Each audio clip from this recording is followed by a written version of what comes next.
Wild pointers and dangling pointers के बारे में हमने पिछली वीडियो के अंदर पढ़ लिया था कि ये क्या होते हैं, क्यों इनको यूज हमें नहीं करना चाहिए और इनको बनने से कैसे आपको रोकना है। तो ये सब भी हमने पिछली वीडियो के अंदर देख लिया था। आज की इस वीडियो के अंदर हम बात करने वाले हैं सी प्री प्रोसेसर के बारे में। अब सी प्री प्रोसेसर क्या चीज है, क्यों इसको यूज करते हैं, वगैरह वगैरह, ये सभी हम डिस्कस करेंगे इस वीडियो के अंदर। तो सबसे पहले एक बार देख लेते हैं कि सी का जो बैक एंड है, मतलब सी बिहाइंड द सीन क्या काम करती है। एक बार हम ये देख लेते हैं एक बार। तो बिहाइंड द सीन सी क्या काम करती है। बिहाइंड द सीन देखो, सबसे पहले होती है प्री प्रोसेसिंग। ठीक है, प्री प्रोसेसिंग होती है बिहाइंड द सीन। उसके बाद आपका होता है कंपाइलेशन। क्या होता है? कंपाइलेशन। उसके बाद होती है असेंबली, फिर उसके बाद होती है लिंकिंग। क्या होती है? लिंकिंग। ये कुछ 4 स्टेजेस हैं, 1 2 3 एंड 4, जो सी बिहाइंड द सीन करती है। ठीक है, बिहाइंड द सीन होती है सी के। जैसे हम प्रोग्राम को रन करते हैं तो ये 4 चीजें होती हैं।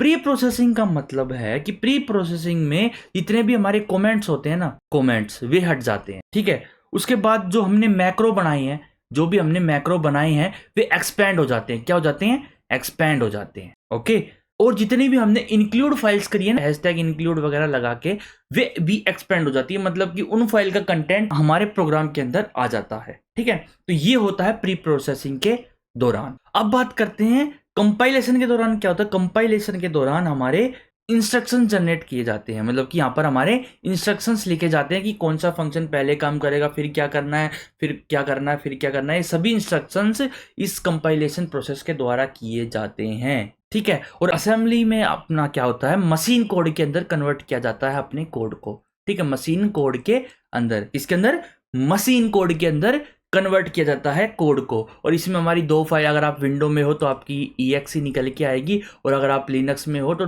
.o, मैक में हो तो .o.exe फाइल वगैरह आपकी निकल के आती है। ठीक है, फंक्शन वगैरह भी यहाँ पर सेटअप नहीं किए जाते। जो लिंकिंग प्रोसेस है ना, यहाँ पर देखा जाता है कि कौन सा फंक्शन कब रन होगा और किस फंक्शन का क्या काम है, कहाँ पर। मतलब कि जो हमने आपको मेमोरी का आर्किटेक्चर बताया था कि भाई कौन से वेरिएबल्स कहाँ पे जाते हैं, स्टैटिक कहाँ पे जाएंगे और कौन सी मेमोरी के अंदर जाएंगे, वो सभी प्रोसेस लिंकिंग के अंदर होते हैं। ठीक है, इसके अंदर हमारी जो फंक्शंस की इंप्लीमेंटेशन है वो लिंक करी जाती है। ठीक है, तो ये कुछ प्रोसेस है हमारी जो कि बैक एंड में होती है। तो अभी हम जो बात करने वाले हैं वो है प्री प्रोसेसिंग के बारे में, क्योंकि कंपाइलेशन वगैरह के बारे में हमें ज़्यादा डीप में नहीं जाना है, क्योंकि ये कंपाइलेशन की प्रोसेस बिल्कुल अलग हटके है। अगर आपको कंपाइलर्स बनाने हैं तो आपके उनकी डिटेल में जाना चाहिए, वरना अभी आप फोकस करो लर्निंग पे।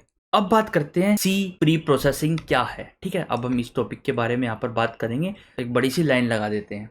ठीक है, प्री प्रोसेसिंग हमेशा कंपाइलेशन से पहले आती है, ये ध्यान रखना। इसके अंदर कमेंट्स को हटा दिया जाता है, मैक्रो का एक्सपेंड हो जाता है, और जितनी भी हमारी हैशटैग वाली कमेंट्स है ना, हैशटैग इंक्लूड, हैशटैग डिफाइन, ये सारी प्री प्रोसेसिंग के अंदर आती है। ये सारी की सारी प्री प्रोसेसिंग के अंदर आती हैं, यहाँ तक कि मैक्रोज भी इसी के अंदर आते हैं। ठीक है, तो अभी इसका यूज़ कैसे करना है, क्या क्या एग्जाम्पल हो, ये सभी मैं आपको बताऊंगा। देखो यहाँ पर ना कुछ कमांड्स है जो मैं आपको बताने वाला हूँ। ठीक है, हैशटैग आप लगाते रहना, सब में हैशटैग लगता जाएगा।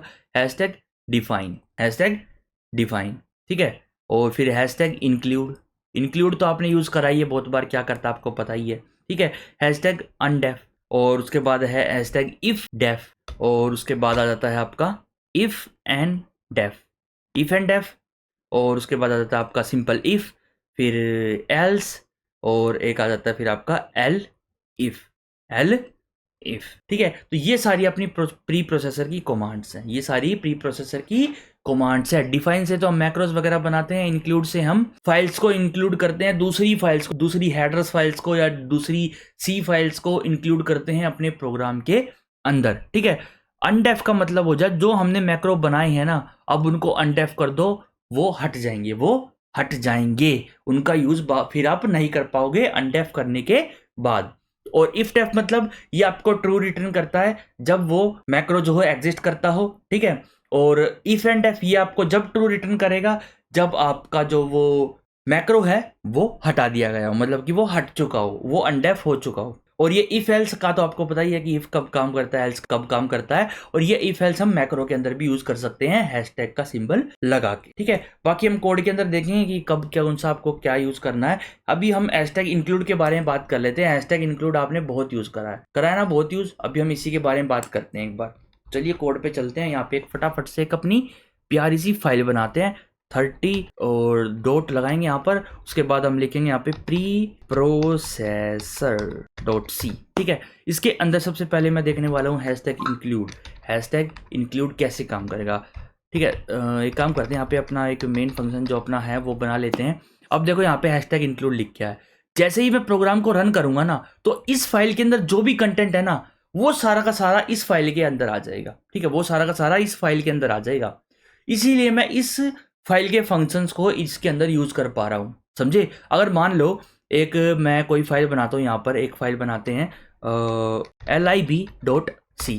मान लो मैंने lib.c के नाम से एक फाइल बना ली, ठीक है। इसके अंदर मैं कुछ फंक्शन बनाता हूँ यहाँ पे, जैसे कि मैंने एक फंक्शन बनाया यहाँ पर void नहीं, यहाँ पे एक फंक्शन बनाते हैं, नहीं void ही बना लेते हैं। void यहाँ पे बना void, उसके बाद सम लिखेंगे। सम के अंदर हम 2 इंटीजर लेंगे, int a int b। और ये क्या करेगा फंक्शन, ये दोनों वेरिएबल्स को प्रिंट कर देगा, ठीक है, प्लस करके। प्रिंट एफ करवाएंगे हम यहाँ पे, प्रिंट एफ। और प्रिंट एफ करवाने के बाद सेमीकोलन, और इसके अंदर हम यहाँ पे लिख देंगे सम इज परसेंटेज डी लगाएंगे, यहाँ पर कोमा लगाएंगे, और यहाँ पर हम लिख देंगे a प्लस बी। ये हमारा काम हो चुका है यहाँ पर, ये हमने फंक्शन बना लिया, ठीक है। अब मेरे को अगर जिस प्रोजेक्ट के अंदर मैं अभी काम कर रहा हूँ ना, मतलब जिस फोल्डर के अंदर अभी मैं हूँ, उसी फोल्डर से अगर मेरे को फाइल उठानी है, तो मैं यहाँ पे लगाऊंगा हैशटैग इंक्लूड। तो लगाना ही है। अगर सेम फोल्डर के अंदर से उठानी है आपको, तो आपको डबल कोट्स का यूज करना पड़ेगा। यहाँ पे आपको लिखना पड़ेगा lib.c। तो ये जो फाइल के जितने भी फंक्शन मैंने इस lib.c के अंदर बनाए होंगे ना, जितने भी मैंने इसके अंदर फंक्शंस बनाए होंगे, वो सारे के सारे यहाँ पर आ जाएंगे, ठीक है। इस फाइल के अंदर रिटर्न हो जाएंगे। हाँ, इसकी जगह मैं एक काम और कर सकता हूँ। मैं इसमें जाऊंगा, इसकी कॉपी करूंगा, सेलेक्ट ऑल करके कॉपी, इसके अंदर जाके सेलेक्ट ऑल करके कॉपी करूंगा, यहाँ पे पेस्ट कर दूंगा। पर ये जो है ना लेंथी काम हो जाएगा। अब आप कहाँ पे इन एड्रेस फाइल्स को ढूंढते फिरोगे। इससे अच्छा आप इनको इंक्लूड कर लो। क्या पता आपने 1000 फाइल बनाई हो, उन 1000 फाइल्सों में 1000 लाइनों का कोड्स हो, वो आप सारा अगर इसमें पेस्ट करने लग गए, तो आपका 10-12 हज़ार लाइन का कोर्स तो वैसे ही बन जाएगा। फिर आप लिखोगे क्या इसके अंदर, ठीक है। तो ऐसे इसलिए जो इंक्लूड है वो आपको हेल्प करता है, इजी कर देता है आपके प्रोग्राम को डेवलप करने में। जब भी आप कोई प्रोग्राम बनाते हो, उसको दूसरी फाइल्स को इंक्लूड करने में ईजी हो जाता है आपको हैशटैग इंक्लूड का यूज करना। तो इसीलिए हैशटैग इंक्लूड का यूज किया जाता है। अब देखो यहाँ पे मैं आपको यूज करके भी दिखा देता हूँ। सम फंक्शन को मैं यूज कर सकता हूँ। देखो हमारे पास ये भी आ चुका है यहाँ पे हिंट कि एक इंटीजर a लेगा और ये एक इंटीजर b भी लेगा। जैसे 5,6 में देता हूँ और सेमीकोलन लगा के अगर प्रोग्राम को रन करें, तो हमारा प्रोग्राम जो है वो सक्सेसफुली रन होगा। ये देखो यहाँ पर सम जो है वो 11 आ चुका है, ठीक है। ये सम फंक्शन हमारा इसके अंदर है भी नहीं। देखो आपके कीबोर्ड में कंट्रोल का बटन होगा, कंट्रोल का बटन दबाओ और जैसे आप इस lib.c के ऊपर लेके जाओगे ना, इस पर क्लिक करोगे, ये ऑटोमेटिकली आपको उस फाइल पे लेके चला जाएगा। ऐसे ही आप इनकी हेडर फाइल्स पे भी जा सकते हो। कंट्रोल दबाओ, इस पर क्लिक कर दो, ये देखो आप इनकी हेडर फाइल्स पे भी आ गए। देखो यहाँ पर इन्होंने ना बहुत सारे यहाँ पर प्री प्रोसेसर यूज कर रखे हैं, ठीक है। एक एक्स्ट्रा है यहाँ पे हैशटैग प्राग्मा, ये भी मैं आपको बताऊंगा, ठीक है। इसके बारे में भी हम डिस्कस करेंगे। और ये देखो यहाँ पे इन्हें इफ एंड डेफ का यूज कर रखा है, डिफाइन का यूज कर रखा है, एंड इफ का यूज कर रखा है। और एंड इफ जब यूज करते हैं, जब आपको इफ कंडीशन को एंड करना, जो आपने इफ एंड डेफ ये लगाया था ना, इसको एंड करने के लिए इफ एंड डेफ का यूज करना पड़ता है, ठीक है। और ये देखो यहाँ पे डिफाइन का, हैशटैग इंक्लूड का, कितने सारे यहाँ पर प्री प्रोसेसर्स यूज कर रखे हैं। देखो यहाँ पे एक इफ भी यूज कर रखा है, हैशटैग इफ, ठीक है। और यहाँ पे उस इफ को एंड करने के लिए एंड इफ लगाया है। और यहाँ पे देखो बहुत सारे प्री प्रोसेसर्स यहाँ पे यूज करे गए हैं, ठीक है। यहाँ पे हम बंद करते हैं इसको, तो ये सब कुछ आप देख सकते हो। हैशटैग इंक्लूड के बारे में हमने देख लिया है। अब बात करेंगे हम अदर चीजों के बारे में। तो ये आपको ध्यान रखना है कि भाई एंगल ब्रैकेट्स आपको कहाँ पर लगाने हैं और डबल कोट्स आपको कहाँ लगाने हैं। एंगल ब्रैकेट आपको जब लगाने हैं जब आप कोई स्टैंडर्ड लाइब्रेरी यूज कर रहे हो, इनबिल्ट लाइब्रेरी यूज कर रहे हो, ठीक है, ये तब आपको लगाने हैं। और डबल कोट्स आपको तब लगाना है जब आप अपने उसी फोल्डर के अंदर से कोई भी लाइब्रेरी को, कोई भी प्रोग्राम को, कोई भी हेडर फाइल को यूज कर रहे हो, इंक्लूड कर रहे हो। अब बात करते हैं हैशटैग डिफाइन के बारे में, ठीक है। अब हैशटैग डिफाइन क्या काम करता है, देखो मैं अभी आपको दिखाता हूँ। यहाँ पे हैशटैग डिफाइन ना, जैसे हम वेरिएबल्स बनाते हैं ना, ऐसे ही वेरिएबल्स बनाने में काम आता है हैशटैग डिफाइन, ठीक है। अब लिखिए हम यहाँ पे हैज डिफाइन, तो ये जो है हमारा मैक्रोज बनाने में काम आता है और इसमें हम वेरिएबल्स बना सकते हैं। कैसे बनाएंगे अभी मैं आपको बना के दिखाता हूँ। यहाँ पर जैसे कि मैं बनाऊंगा, यहाँ पर पाई बनाते हैं। यहाँ पर पाई बनाने के बाद इसकी वैल्यू देता हूँ मैं 3.14, ठीक है 3.14 ये वैल्यू मैंने यहाँ पर दे दी है। अब जहां पे भी मैं पाई का यूज करूंगा ना ऑटोमेटिकली वहां पे 3.14 आ जाएगा। अब देखो जब भी प्रोग्राम कंपाइल होगा ना, जब भी प्रोग्राम कंपाइल होगा तो ऑटोमेटिकली क्या, ऑटोमेटिकली जहां जहां पर पाई था ना कंपाइल होने से पहले, जो मैंने आपको प्री प्रोसेसिंग बताई थी, कंपाइल होने से पहले जहां जहां पर पाई था वहां पर 3.14 लिखा आ जाएगा। क्या वहां पर 3.14 लिखा आ जाएगा, बिल्कुल लिखा आ जाएगा। ठीक है, आप हैशटैग डिफाइन से ना फंक्शंस भी बना सकते हो यहाँ पर। ठीक है, फंक्शंस भी बना सकते हो। देखो मैं अभी आपको बना के दिखा देता हूँ। मान लो पाई का यूज हम किस चीज में करते हैं, एरिया, सर्कल का एरिया निकालने के लिए हम यूज कर सकते हैं पाई का। तो एक काम करते हैं, यहाँ पर एक फंक्शन बनाते हैं जो कि पाई की स्क्वायर करके देगा। क्या करके देगा, पाई की स्क्वायर करके देगा। तो हम हैशटैग यहाँ पे डिफाइन लिखेंगे। डिफाइन लिखने के बाद यहाँ पे मैं लिखूंगा SQUARE, स्क्वायर करना है हमने, पाई को स्क्वायर करना है। तो यहाँ पे हम ना कुछ भी लिख देंगे, यहाँ पे आप x लिख दो, y लिख दो, जो आपको लिखना हो ना वो आप यहाँ पे लिख दो। ठीक है, उसके बाद आप जो आपको रिटर्न करना है ना वो भी लिख दो, जैसे कि x इंटू में x, ये आपको रिटर्न करवाना है। तो जब भी इस फंक्शन को कॉल किया जाएगा ये वाला काम हो जाएगा वहां पर। ठीक है, तो ये देखो मैं अभी आपको बताता हूँ कि यहाँ पे क्या होने वाला है। अब मान लो मैंने एक इंटीजर बनाया यहाँ पर, इंटीजर r इक्वल टू 7। मान लो रेडियस जो है वो 7 है। क्या है, रेडियस जो है वो 7 है। तो एक काम करते हैं, यहाँ पे एरिया निकालते हैं हम। इंटीजर नहीं, एक फ्लोट लेते हैं, फ्लोट एरिया, और एरिया इक्वल टू, देखो इसके अंदर ना हमें वो करने की जरूरत नहीं होती, वो मतलब कि इसके अंदर हमें डेटा टाइप बताने की जरूरत नहीं होती। किसी भी टाइप का डेटा इसके अंदर आप दोगे ना तो आप उसको यूज कर पाओगे। देखो कैसे, यहाँ पे मैं लिखता हूँ PI pi multiply by SQUARE square, और अंदर इसके दे दूंगा मैं R। क्या दे दूंगा, R।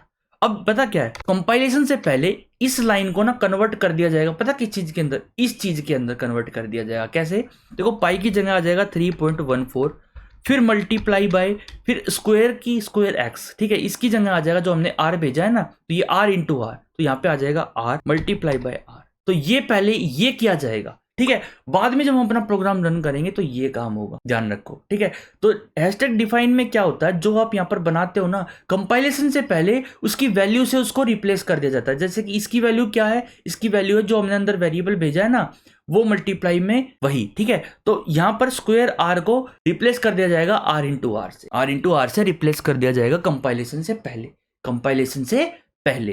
तो इसलिए ये ऐसे काम करता है। अब आपको समझ आ ही गया होगा। अब मैं इस एरिया को प्रिंट करवा के भी आपको दिखा सकता हूँ, जैसे कि प्रिंट एफ करवाएंगे, यहाँ पे %d लिखेंगे यहाँ पे फटाफट से, और उसके बाद में एरिया लिख दूंगा। यहाँ पे सेमीकोलन लगाओ और आप चाहो तो प्रिंट करवा के देख लो। देखो मैंने F6 यहाँ पर दबाया है, पर मैं एक दोबारा दबाता हूँ तो यहाँ पे देखो ये कुछ गार्बेज वैल्यू आ चुकी है हमारे पास। ये क्यों आई है ये देखो अभी मैं आपको बताता हूँ। पहली बात तो मेरे को इसको फ्लोट में लेना पड़ेगा, FLOAT फ्लोट में लेने, और उसके बाद अब यहाँ पे %d की जगह मेरे को f लिखना पड़ेगा। थोड़ी सी मिस्टेक हो गई थी यहाँ पर।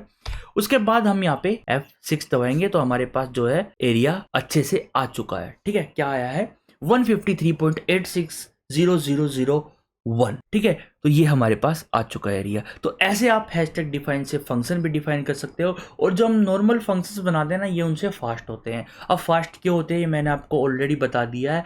ये फंक्शन के रूप में नहीं देखे जाते, इनको रिप्लेस कर दिया जाता है। समझो मैं क्या कहना चाहता हूँ, इनको रिप्लेस कर दिया जाता है कंपाइलेशन से पहले। जहां जहां पर पाई लिखा होगा वहां पर 3.4 लिखा आ जाएगा पहले ही, कंपाइलेशन से पहले ही। तो ये हैशटैग डिफाइन का ये काम है। ठीक है, और जो आपने यहाँ पर इसके अंदर प्राग्मा देखा था ना, जो आपने प्राग्मा देखा था, ये कुछ स्पेशल कमांड्स को इशू करने के लिए यूज किया जाता है। ठीक है, कुछ स्पेशल कमांड्स को इशू करने के लिए यूज किया जाता है। ठीक है, और भी काफी सारे मैक्रोज है जो ऑलरेडी डिफाइंड है, जो कि ऑलरेडी डिफाइंड है, उनका मैं आपको यूज करके दिखाता हूँ अभी। एक सेकेंड, इसको यहाँ पे कमेंट आउट करते हैं। हैशटैग इफ वगैरह का ये आप यूज करके देख लेना, आप कोशिश करना इनको यूज करने की। और बाकी मैं आपके लिए प्रोग्राम लेके आऊंगा जहां पर मैं आपको कुछ टास्क दूंगा जिसके अंदर इनका यूज किया गया होगा, मतलब जिसके अंदर आपको इनका यूज करना पड़ेगा। ठीक है, तो अभी मैं कुछ आपको मैक्रोज दिखाता हूं कि जो आप मैक्रोज यूज कर सकते हो, जो आप मैक्रोज यूज कर सकते हो, ठीक है। और वो कैसे करने हैं अभी मैं आपको दिखाता हूँ, एक सेकंड। अगर आप यहाँ पे लिखोगे प्रिंट एफ और यहाँ पे लिखोगे करंट डेट, करंट डेट, तो करंट डेट आप निकाल सकते हो। कैसे निकालोगे, यहाँ पे मैं एक काम करता हूँ, परसेंटेज एस लिखता हूँ, और क्योंकि स्ट्रिंग आएगी हमारे पास इससे, और बैकस्लैश एन करके कोमा लगाता हूँ, यहाँ पे सेमीकोलन लगाता हूँ। तो एक हमारे पास यहाँ पे मैक्रो है underscore underscore date underscore underscore, ठीक है, underscore underscore date underscore underscore, ये देखो, ठीक है, ये देखो यहाँ पे, ठीक है। और जैसे ही मैं इसको यहाँ पे रन करूंगा, रन करते हैं यहाँ पर, तो देखो यहाँ पे डेट आ जाएगी हमारे पास, देखो current date is May 16, 2024, okay. और ऐसे ही आप टाइम भी निकाल सकते हो, जैसे मैं इसको लाइन को नीचे कॉपी करता हूँ और इसको कमेंट करता हूँ, करंट टाइम निकाल सकते हो आप यहाँ पे, टाइम, और डेट की जगह आपको यहाँ पे लिखना पड़ेगा underscore underscore time underscore underscore. Save करते हैं, जैसे हम रन करेंगे यहाँ पे हमारे पास करंट टाइम भी आ जाएगा, देखो 12:40 यहाँ पे हो रखे हैं। और उसके बाद मैं यहाँ पर अगर लगाऊं, एक और चीज मैं आपको दिखाई देता हूँ, यहाँ पर कौन सी फाइल में हो आप, करंट फाइल नेम अगर आपको निकालना, तो यहाँ पर underscore underscore file underscore underscore, यहाँ पे आप रन करोगे तो आपको करंट फाइल नेम भी आ जाएगा, देखो ये आपका फाइल नेम है, ठीक है, ये पूरा एड्रेस आ गया फाइल का, देखो 30.preprocessor.c, है ना। तो आप ऐसे फाइल्स का भी नेम वगैरह निकाल सकते हो। ये मैक्रोज हैं, ये ऑलरेडी मैक्रोज बनाए हुए रखे हैं जिनका आप यूज कर सकते हो, जिनका आप यूज कर सकते हो। और एक मैं आपको यहाँ पे बता देता हूँ, यहाँ पे मैं डी लिखता हूँ, और क्योंकि ये इंटीजर रिटर्न करेगा, यहाँ पे मैं लिखूंगा लाइन, ठीक है। कौन सी लाइन में आपका ये जो current function, current line of code ये रिटर्न करेगा, जैसे 12 है ना, तो ये देखो 12 रिटर्न करेगा, जिसमें मैं इसको प्रिंट कराऊंगा, देखो 12 रिटर्न कर दिया इसने। करंट लाइन को रिटर्न करता है ये लाइन वाला मैक्रो, करंट लाइन को, जिस लाइन में भी आप करंटली हो, ठीक है, 12। तो ये इनका कुछ मैक्रोज का फंक्शन है, तो ये आप यूज भी कर सकते हो। ये कुछ मैंने आपको बता दिया है। तो गाइज जो आज की जो मैक्रोज वगैरह की जो वीडियोस थी, प्री प्रोसेसर की जो वीडियो थी, ये खत्म होती है यहाँ पर। और आगे आने वाले वीडियोस में हम फाइल्स के बारे में जानेंगे कि फाइल्स को आप कैसे छेड़छाड़ कर सकते हो फाइल्स के साथ। तो गाइज फिर मिलते हैं आपको नेक्स्ट वीडियो के अंदर। और अगर वीडियो आपको अच्छी लगी तो वीडियो को लाइक करें, शेयर करें अपने दोस्तों के साथ। जो भी सीखना चाहता हूँ फ्री में सीख सकता है, और बिल्कुल बिगनर से लेके हम एडवांस तक लेके आ चुके हैं आपको सी के अंदर, और धीरे धीरे आपको और एडवांस भी लेके जाएंगे, ठीक है। तो guys smash that like button and subscribe our channel. फिर मिलते हैं आपको नेक्स्ट वीडियो के अंदर। Bye bye, see you in next video.